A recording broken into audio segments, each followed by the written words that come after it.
Hi students, welcome to our channel. இப்போ நம்ம 11th maths first midterm test question paper அதான் பார்க்க போகிறோம். இந்த வருஷம் நடந்த கொஸ்டின் பேப்பர் தருமபுரி டிஸ்ட்ரிக்னுடைய கொஸ்டின் பேப்பர் இது. இதில் பாருங்கள் 1 மார்க்லாம் ஆன்சர் குறிச்சிருக்கேன். பாருங்கள் 2 மார்க் 3 மார்க் 5 மார்க் எல்லாமே குறிச்சது தான் வந்திருக்கு. ஈஸியாக தான் வந்திருக்கு. நம்ம சொன்ன சம்ஸ் தான் நிறைய வந்திருக்கு. பாருங்கள்.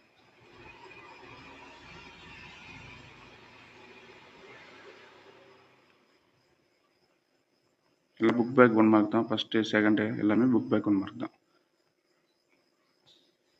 கிட்டத்தட்ட 8 1 மார்க் வந்து புக் பேக்லேருந்து தான் கேட்டிருக்காங்க. அதுக்கெலாம் ஆன்சர் நான் குறிச்சிருக்கேன்.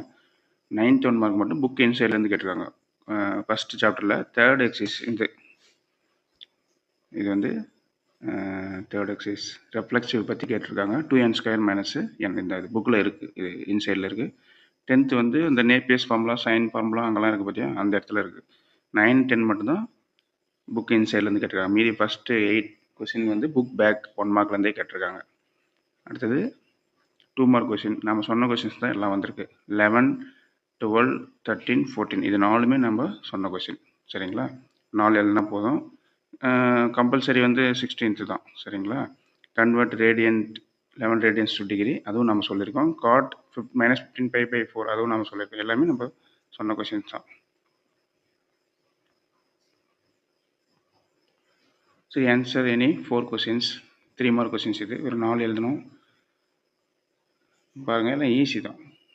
19th கொஸ்டின் ஈஸி தான், 17th ஈஸி தான், 18th ஈஸி தான், 19 20 21 22 find the range of the function அதுவும் ஈஸி தான். சரிங்களா, இதில் 4 எழுதணும். இது ரொம்ப ஈஸி தான். Find the range of the function அவ்வளோ இம்பார்ட்டன்ஸ் நம்ம சொல்லியிருக்கோம். 20th கொஸ்டின் சொல்லியிருக்கோம். 19th கொஸ்டினும் வரும்னு சொல்லியிருக்கோம். 18th கொஸ்டினும் ஃபஸ்ட் மிட்டம் வரும்னு நான் கொடுத்துருக்கேன் கொஸ்டின். சரிங்களா, 4 கொஸ்டின் இதுலேயும் கவர் ஆகுது. ஈஸியாக இதில் 50க்கு 40க்கு மேலே எடுக்கலாம். இதை டபுள் பண்ணிங்கன்னா தான் உங்கள் ஆன்சர் வரும். டபுள் பண்ணி ஆன்சர் பண்ணிக்கலாம். உங்கள் டோட்டல் மார்க் 100க்கு.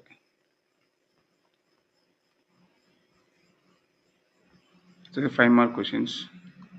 23ல் ஏ அதுவும் ஈஸி தான், பியும் ஈஸி தான். பி சம்மு நான் சொல்லியிருக்கேன், இது வரும் இம்பார்ட்டன்ட் சம்மு அப்படின்னு நான் சொல்லியிருக்கேன். அப்புறம் 24 பாருங்கள். 24ல் ஏ சம் நான் இம்பார்ட்டன்ட் குறித்து கொடுத்துருக்கேன். பியும் இம்பார்ட்டன்ட் சொல்லியிருக்கேன். ரெண்டுமே இம்பார்ட்டன்ட் சொல்லியிருக்கேன், ரெண்டுமே வந்திருக்கு. 25ம் சொல்லியிருக்கேன். 25ல் ஏவும் இம்பார்ட்டன்ட் சொல்லியிருக்கேன், பியும் இம்பார்ட்டன்ட் சொல்லியிருக்கேன். பார்ஷியல் ஃப்ராக்ஷன் கண்டிப்பாக இம்பார்ட்டன்ட் சொல்லியிருக்கேன் நான். பி கணக்கு இம்பார்ட்டன்ட் வரும்னு சொல்லியிருக்கேன், ரெண்டுமே வந்திருக்கு. 26 தேர்ட் சாப்டர்லேருந்து கேட்டிருக்காங்க. நீங்கள் இந்த தேர்ட் சாப்டர் அந்த கடைசி 26 சம் அட்டன் பண்ணலைன்னா கூட 45 மேலே வருது, 45 சம்திங் வருது. நல்ல மார்க் தான். சரிங்களா, ஓகே ஸ்டூடெண்ட்ஸ், பை. நீங்கள் நம்ம சேனலுக்கு நியூவாக இருந்தால் மறக்காமல் சேனலை சப்ஸ்கிரைப் பண்ணுங்கள். Okay students.